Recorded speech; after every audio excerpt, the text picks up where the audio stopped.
Ketika harta kita perlakukan sesuai dengan kehendak Allah Azza wa Jalla, maka tentu Allah Azza wa Jalla mudah-mudahan akan lebih banyak menitipkan, mengamanahkan harta kepada kita. Karena bagaimanapun harta di dunia ini, ya, mirathus samawati wal ard, ini adalah milik Allah Azza wa Jalla. Seluruh perbendaharaan langit dan bumi, lahu ma fis samawati wal ard.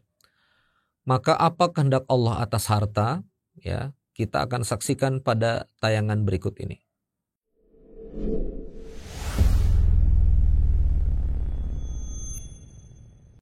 A'udzubillahi minasyaitonirrajim. Bismillahirrahmanirrahim. Assalamualaikum warahmatullahi wabarakatuh. Alhamdulillahirabbil alamin. Allahumma shalli ala sayidina Muhammad wa ala ali sayidina Muhammad. Rabbi syrah li sadri wa yassir li amri wahlul 'uqdatan min lisani yafqahu qawli. Rabbi anzilni munzalan mubarakan wa anta khairul munzilin. Subhanaka la ilma lana illa ma 'allamtana innaka antat tawwabur rahim. Rabbana taqabbal minna innaka antas samiul alim wa tub 'alaina innaka antat tawwabur rahim. Alhamdulillahirabbil alamin. Kawan-kawan sekalian yang dirahmati Allah Subhanahu wa taala, sebelum saya masuk pada materinya, saya ingin mulai sebuah premis sederhana, ya, bahwa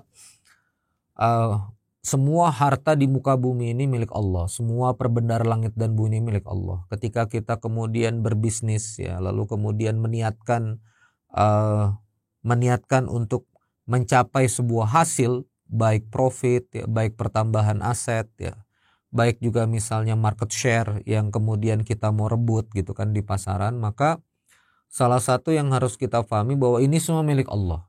Nah, kalau ini semua milik Allah, maka ke kitanya itu adalah dititipi, ya. Saya ingin masuk dulu dalam teoremanya, ya. Jadi kalau dunia ini milik Allah, maka kita sebagai manusia, saya pelan-pelan, manusia itu secara hakikat, ya, harta itu dititipi, ya. Jadi kita itu dititipi, ya. Jadi kita itu dititipkan. Jadi harta itu amanat. Ini harus jadi konsep kita sebagai entrepreneur muslim, bahwa harta itu adalah amanat. Nah, sekarang begini, gimana supaya amanatnya nambah, ya kan? Gimana supaya dititipinya nambah? Maka kita kemudian harus memahami terkait dengan seperti apa harapan Allah atas amanat itu ketika itu ada di tangan kita, ya. Atau seperti apa kemudian kehendak Allah atas amanat itu ketika amanat itu ada di tangan kita, gitu loh. Nah, karena apa? Ketika amanat ini sampai ke kita dan kita jalankan amanat itu sesuai dengan kehendak Allah Azza wa Jalla, kehendaknya, sesuai dengan tuntunan dari Allah Azza wa Jalla, atau sesuai syariat yang kemudian berlaku, ya, maka mudah-mudahan amanat itu Allah tambah, ya, amanat itu Allah tambah. Karena kita dikasih amanat, kita jalanin amanat itu dengan baik. Nah, pertanyaannya, harta ini apa arahan Allah Azza wa Jalla terhadap harta? Kalau kita dititipin harta, apa kemudian kalimat Quran terhadap harta? Nah, ini yang kemudian kita bahas dalam episode 59 kali ini terkait dengan kehendak Allah pada harta. Ada dua ayat yang kemudian menjadi concern pembahasan pada kesempatan kali ini. Yang pertama adalah surah Al-Hasyr, ya. Surah Al-Hasyr ini surah ke-59, ya. Surah Al-Hasyr surah ke-59, ya. Ini ayat ke-7, lalu kemudian Quran surah At-Taubah, ya. At-Taubah ini surah ke-9, ya. Surah ke-9 ayat 34. Ya, jadi kita akan belajar kaidah-kaidah dari dua ayat ini terkait dengan apa kehendak Allah Azza wa Jalla terhadap harta. Yang pertama, saya ingin masuk dulu pada surah Al-Hasyr ayat 7. Ya, jadi sebelum saya berbicara surah Al-Hasyr ayat 7 ini, kawan-kawan sekalian, saya jelaskan dulu sedikit. Surah Al-Hasyr ini terkait dengan pembebasan benteng Yahudi Bani Nadir. Jadi ada Yahudi Bani Nadir yang berisi tegang dengan kaum muslimin, ya, yang ujungnya Bani Nadir ini dikepung, ya, lalu kemudian keluar sendiri dia dari benteng tersebut, dari perkampungan tersebut, sehingga jatuh hukumnya bukan ghanimah tapi hukumnya fa'i. Fa'i adalah aset ya dari musuh ya dalam peperangan di mana peperangannya nggak terjadi ya. Jadi dalam negosiasi penaklukan itu lalu kemudian ini haknya ada pada 100% dari Nabi Muhammad SAW. Baik. Saya ingin masuk pada ayatnya. A'udzubillahi minasyaitonirrajim. Ma'afa Allahu ala rasulihi. Nah, makanya kalimat ini fa ini dari sini ya.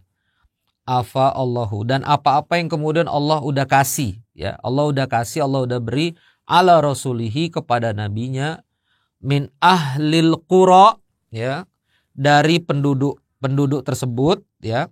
Artinya dari penduduk tersebut di sini sebetulnya pada penduduk Bani Nadir itu falillahi walir rasuli walidil qurba wal yatama wal masakin wabnis sabil kaila yakunu dulatan baina agniya minkum ya.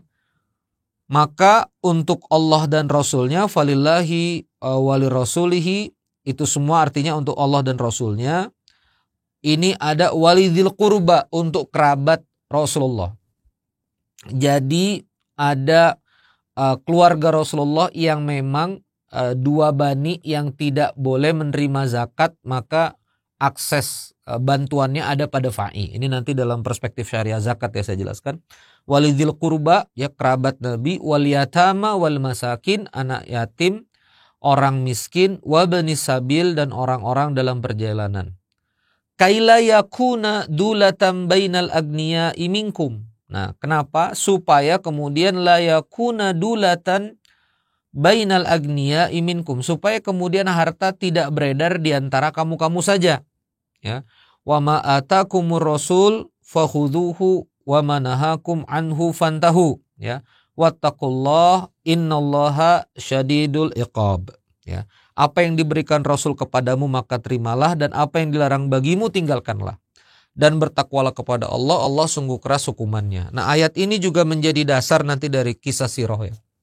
Bahwa dalam sirah perang Bani Nadir ini, fa'i ini akhirnya kemudian nantinya itu banyak dibagi kepada muhajirin. Nabi Muhammad SAW menyatakan kepada kaum Ansor yang juga ikut berperang bahwa ini saudaramu kan dibantu terus ya, saudaramu ini muhajirin dibantu terus ya, kaum Ansor Madinah ini supaya nggak bantu, gimana kalau fa'i ini tidak kemudian dibagi kepada Ansor tapi dibagi kepada Ansor dan muhajirin, tapi kemudian dibagi kepada muhajirin saja untuk modal kehidupan mereka. Nah, setelah ini nggak usah bantu lagi, kata Nabi begitu. Maka sahabat Ansor mengatakan, tetap nggak apa-apa ya Nabi, itu untuk saudaraku muhajirin dan kami insya Allah akan tetap membantu mereka. Itu adalah kepingan sejarah yang epik dari ukhuwah antara Ansor dan muhajirin. Nah, di sini saya ingin kita masuk pada la yakanu dulatan bainal agniya minkum. Janganlah kemudian harta itu berada di antara orang-orang kaya di antara kamu. Jadi, kehendak Allah atas harta yang pertama itu adalah distribution. Ya. Ini penting teman-teman. Bahkan ini harusnya jadi visi sebelum kita kaya. Ya, jadi kalau nonton ini ya saya nggak kaya-kaya banget lah Ustadz. Nah, tapi ini penting. Kenapa? Agar kemudian ini tertancap di hati kita dari sekarang bahwa ya ketika kita kaya nanti itu bukan untuk digagah-gagah, dimewah-mewah, ya dipamer-pamer. Tapi kemudian ini untuk didistribusikan. Jadi kaidah harta dikumpulkan itu, kaidah harta itu direbut ya ke tangan orang-orang baik ya. Menurut dan kemudian atas tuntunan surah Al-Hasyr ayat 7 adalah memang untuk didistribusikan. Ya. Nah, didistribusikan itu artinya apa? Dari jangan sampai dulatan agniya ya, jangan sampai hanya berputar di sini kalimatnya dulatan bainal agniya. Hanya berputar di antara orang-orang kaya saja, minkum, di antara kamu, bainal agniya minkum. Jadi ketika kita melihat harta itu harus didistribusikan. Nah, dengan apa? Ya, dengan zakat, ya, dengan infak, dengan wakaf. Kalau ini kan giving. Sebetulnya distribusi itu juga terkait pemberdayaan. Pemberdayaan itu artinya apa? Bisa nggak ada sahabat saya yang kemudian saya modalin?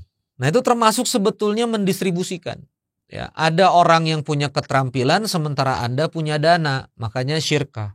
Ya, ada orang yang kemudian punya keterampilan, punya kemampuan, Anda kemudian bisa tanda petik jadi bohirnya. Nah, itu namanya syirkah. Ini memutar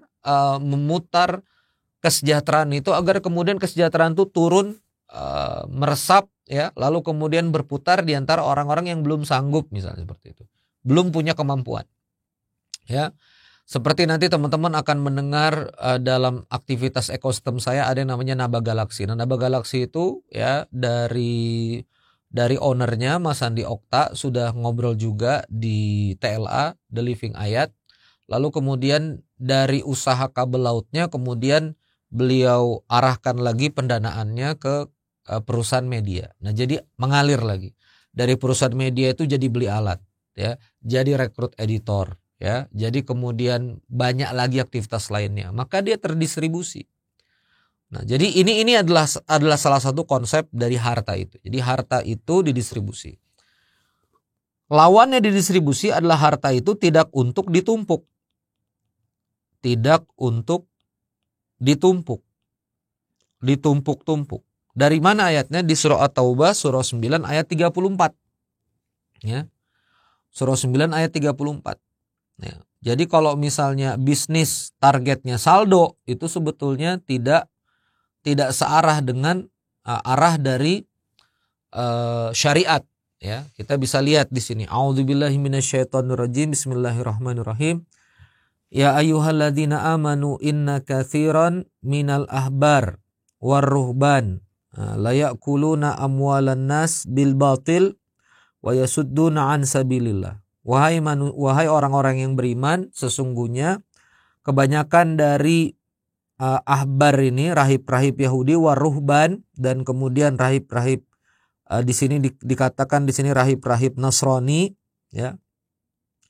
La ya'kuluna amwalan nas, ya, bil batil, telah memakan harta manusia secara batil, wa yasudduna an sabilillah, dan mereka menghalang-halangi dari jalan Allah. Walladzina yaknizuna dzahaba wal fiddata, ya, dan orang-orang yang yaknizuna, ya, kanzun, ya, kanz ini di sini artinya menyembunyikan, ya. Di sini kanzul mal dalam perspektif ilmu ibadah harta itu ada namanya kanzul mal. Kanzul mal itu artinya menimbun harta. Jadi di sini Allah Azza wa Jalla menyebut walladzina yaknizuna dzahaba wal fiddah, barang siapa yang numpuk-numpuk emas, wal fiddah, dan perak, wala yunfiqunaha fi sabilillah, dan tidak menginfakkannya di jalan Allah, fabasyirhum bi'adzabin alim, maka beritakan kepada mereka dengan azab yang pedih. Ini saya belajar tafsir yang fabasyirhum, ya, ini ada kalimatnya. Fabasyirhum ini sebetulnya maka berikan kabar gembira kepada mereka. Kok kabar gembiranya malah bi'adzabin alim, ya, azab yang kemudian pedih. Ini adalah cara Allah mengolok-ngolok orang yang ngumpul-ngumpulin harta, nggak mau kemudian berzakat, nggak mau berinfak, nggak mau berwakaf, kasih kabar gembira. Fabasyirhum. Jadi ini adalah peringatan sebetulnya dari Allah. Apa maksudnya? Silakan kalian bergembira dengan harta yang kalian tumpuk-tumpuk, ya. Karena dengan kegembiraan kalian pada harta itu bi'adzabin alim, ya, ada azab yang pedih, ya. Ini konsep, ya, ini konsep Bapak Ibu sekalian. Maka harta itu memang tidak untuk ditumpuk, ya, tidak untuk ditimbun, ya. Tapi harta itu apa? Harta itu digerakkan. Maka ada kalimat wa tasbilul manfaat. Harta itu kebermanfaatannya dijalankan. Ini adalah kehendak Allah atas harta, ya. Maka gimana prakteknya, Ustadz? Nih prakteknya nih. Contohnya misalnya tanah. Ini Anda punya tanah. Di zaman Umar bin Khattab, kalau tanah itu nggak kamu gunakan, nggak kamu produksikan, ya, nggak kamu manfaatkan, setahun 2 tahun maka tanah itu diambil sama negara. Jadi kalau punya tanah, tanamin. Kalau punya tanah, olah. Kalau punya aset, manfaatkan, ya.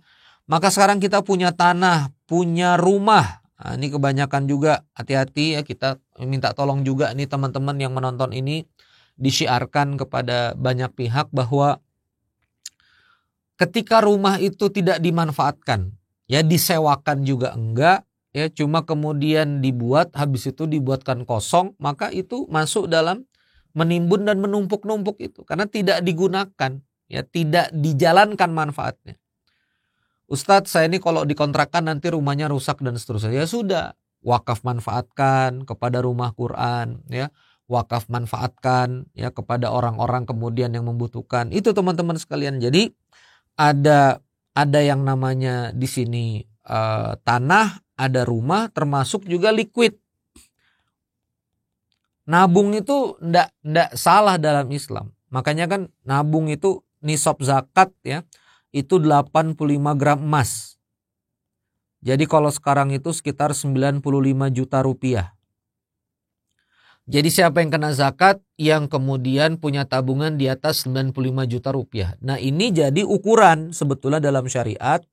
Anda punya dana safety itu satu ukuran nisab gitu loh. Jadi dana safety untuk hidup kalau memang pun Anda berlimpah ya silakan saja disimpan ya.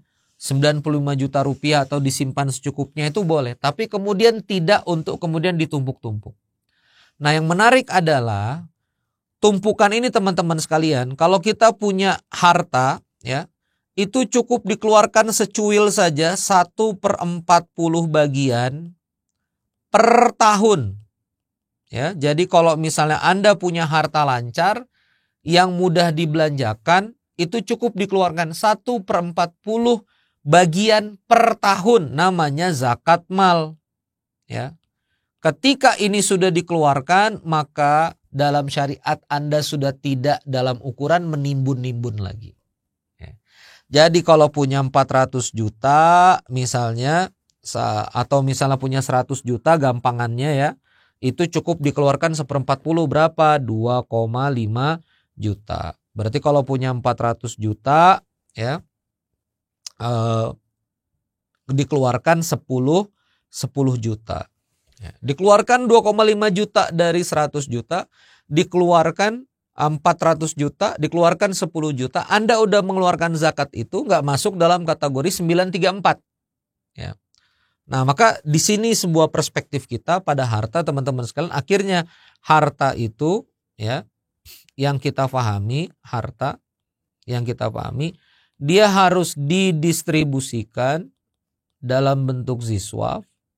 Ya. Harta itu harus digerakkan manfaatnya. Ya, digerakkan manfaatnya jadi bisnis dan seterusnya. Kemudian harta itu dimanfaatkan. Ya. Setelah dia bergerak, kalau dia nanti jadi aset, dia dimanfaatkan. Didistribusikan, digerakkan, dimanfaatkan.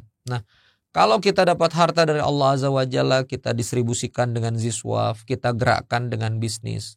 Ya, kita ajak orang kemudian untuk bersyirkah. Atau nggak bersyirkah sebetulnya pun nggak apa-apa. Kita bangunin bisnisnya, terus orang-orang profesional di situ digaji ngejalanin bisnis lagi. Nah itu bagian dari memutar. Ya, bagian dari memutar kebaikan. Mana lagi nih yang sebetulnya kita bisa diversifikasi. Mana lagi kita bisa tumbuhkan. Nah maka kawan-kawan sekalian, setelah teman-teman kemudian memahami kaidah harta ini, bagaimana kehendak Allah Azza wa Jalla pada harta ini, mudah-mudahan ketika kita menjalankannya dengan benar, ya zakatnya ditunaikan, infaknya ditunaikan, wakafnya ditunaikan, Allah makin percaya kepada kita nitipin harta. Ketika kemudian harta ini setelah kita dapatkan, kita gerakkan jadi bisnis lagi, jadi kebaikan lagi, jadi buka lapangan pekerjaan lagi, jadi buka manfaat lagi, maka Allah mudah-mudahan akan menambahkan harta ini kepada kita. Termasuk ketika kita punya rumah kosong yang nggak dipakai, kita punya mobil nggak dipakai, ya kita cuma pakai 1-2 mobil, yang lainnya cuma nangkring di garasi. Ya pegang aja BPKB-nya Pak, wakaf manfaatkan sama masjid, ya wakaf manfaatkan sama ulama, boleh. Ya kalau misalnya Anda ngelihat ada guru ngaji, ada ulama, ada ustadz, ya lalu kemudian Anda akadkan, Ustadz saya pinjemin mobil setahun, Ustadz silakan pakai aja.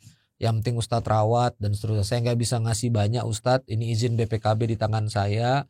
karena ini saya ada bisnis dan seterusnya, jadi saya butuh nih asetnya, belum bisa saya kasih full, yang penting Ustadz pakai aja. Nah ini adalah wakaf manfaat gitu loh, karena banyak ya guru-guru kita, ulama-ulama kita yang hari ini kesulitan transportasi, kesulitan mobilisasi dalam pelayanan-pelayanan kepada umat. Wakaf manfaatkan mobil Anda kepada entitas dakwah, ya saudara-saudara kita yang ngantar beras ya ke pondok-pondok, ya. Ada gerakan infak berasnya Kiai Lukmanul Hakim, ada gerakan Surgakan Indonesia dengan Al-Qur'annya Kiai EN, ya. Ada juga markas hijrahnya Dr. Fahrul Razi Ansaru. Nah, itu guru-guru kita, ya, bisa kemudian kita support ya dengan konsep tadi itu. Silakan aja Ustadz, nih rumah saya kosong, pakai aja untuk wakaf manfaat jadi rumah ngaji, pegang aja SHM-nya. Ya, ini banyak kawan-kawan suka ngerasa, oh ini Ustadz siapa tahu mau rumah saya mau liquid. Enggak. Saya sangat banyak menemukan orang-orang ikhlas itu yang penting asetnya bermanfaat untuk umat.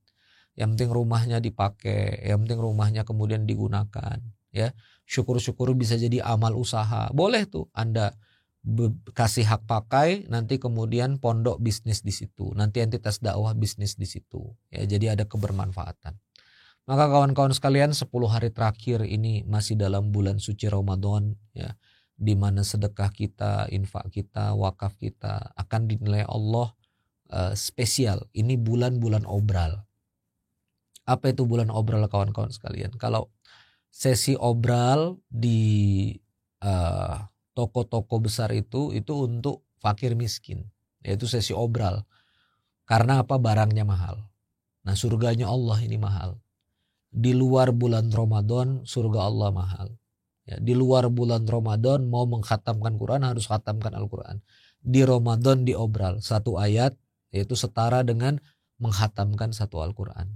Nah, jadi untuk siapa bulan Ramadan ini? Untuk kita yang fakir amalnya, yang miskin amalnya, ya, yang banyak maksiatnya kepada Allah Azza wa Jalla. Nah, ini kita maksimalkan di bulan obral ini, kita maksimalkan. Yuk kita maksimalkan, kita kasih banyak kepada Allah Azza wa Jalla. Semoga 10 hari terakhir ini Bapak Ibu punya keputusan yang benar. Ya, saya dorong yang belum bayar zakatnya dihitung yang benar, ya. Ini di description saya letakkan ini link dari Sidak. Saya ada ngajar zakat 4 jam, nanti bisa nonton di sini. Nanti silakan di situ. Ini bisa juga langsung langganan YouTube. Nanti Anda bisa lihat yang premiumnya. Saya sudah sampaikan di situ. Ya, jadi teman-teman sekalian bisa nonton zakat mal 4 jam saya ngajar. Jadi kalau punya harta 1 miliar, keluarkan 25 jutanya. Ya, punya harta 10 miliar, keluarkan 250 jutanya. Kecil, hanya 1/40 bagian, hanya dicolek sedikit saja. Ya, keluarkan zakatnya. Insya Allah semoga tidak jadi nimbun harta. Nah, itulah kehendak Allah atas harta kita. Semoga kita amanat menjalankan harta dari Allah Azza wa Jalla. Terima kasih sudah menyaksikan. Semoga Allah karuniakan ampunan di 10 terakhir bulan Ramadan ini. Terima kasih. Wassalamualaikum warahmatullahi wabarakatuh.